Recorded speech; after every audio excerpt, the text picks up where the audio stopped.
Bonjour chers tous, que Dieu vous bénisse très abondamment. Eh bien, beaucoup de personnes s'étonnent de ce qu'elles ne réussissent pas dans la vie alors qu'en fait, elles avaient tout ce qu'il faut avoir pour réussir. Des personnes qui ont une extraordinaire relation avec Dieu, qui causent avec lui, à qui Dieu parle. Ou des personnes qui ont été bénies par des hommes de Dieu, ou même émanant des familles extrêmement riches, sont nées avec une cuillère, comme on dit en or, dans la bouche, et cependant, elles échouent. Simple. On ne réussit pas sa vie en fonction des choses qu'on possède ou des relations qu'on a. Non, non, non. On réussit sa vie à partir de ce qu'on est à l'intérieur de soi. C'est vraiment important, très important. Les victoires dans la vie s'obtiennent à partir de notre âme. Elles ne viennent ni de notre esprit, ni de notre corps, mais de notre âme. Parce que l'âme est vraiment le gouvernail de notre destinée.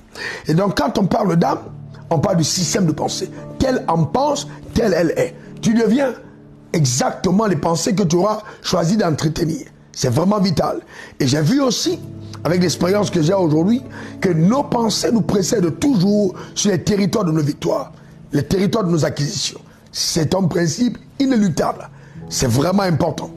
Et donc, regardons le cas de David. David, une belle histoire, va faire face à Goliath. Il dit à Goliath, je trancherai ta tête. Il n'avait pas d'épée, mais il dit, je trancherai ta tête. C'est-à-dire qu'il s'était déjà vu trancher la tête de Goliath, même n'ayant pas d'épée entre sa main. Et au-delà des pensées, il a fait quelque chose de puissant. Il est passé à l'action. Comment il a agi? Premièrement, il a déclaré. Donc, c'est important de faire attention à ce que nous disons.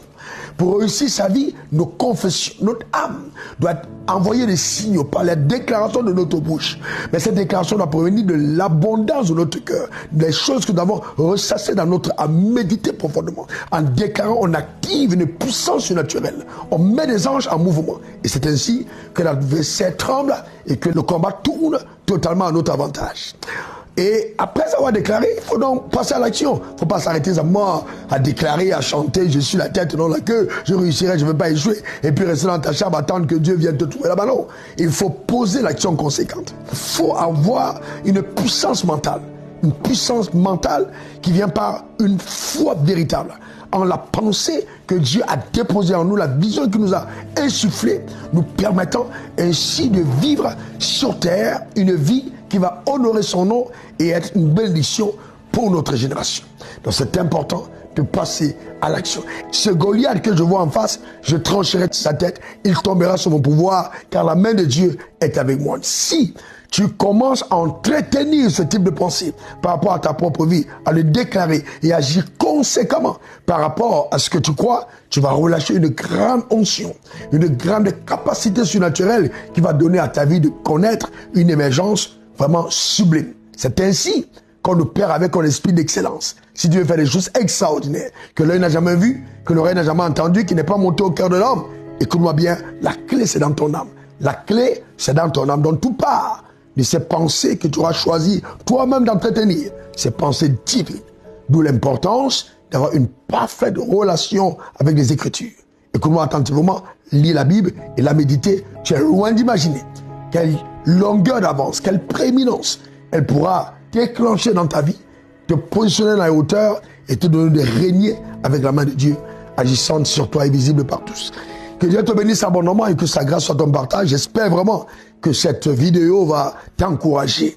Tu peux ne pas avoir les moyens nécessaires aujourd'hui. Laisse-moi te dire, tu as à l'intérieur de toi tout ce qu'il faut pour générer toute la provision indispensable pour accomplir le mandat que Dieu t'a assigné. On n'accomplit pas le mandat divin à crédit. On ne bâtit pas ce que Dieu nous a demandé de faire en étant endetté. Dieu lui-même va pouvoir à tous les besoins qu'il faut pour que ce qu'il t'a demandé de faire soit fait. Crois-moi, notre Dieu est un Dieu extraordinaire. Que Dieu te bénisse abondamment et que sa main soit sur toi. Et pour tes services, c'était encore moi, RW, diplômé de l'Académie du désert. Bye bye.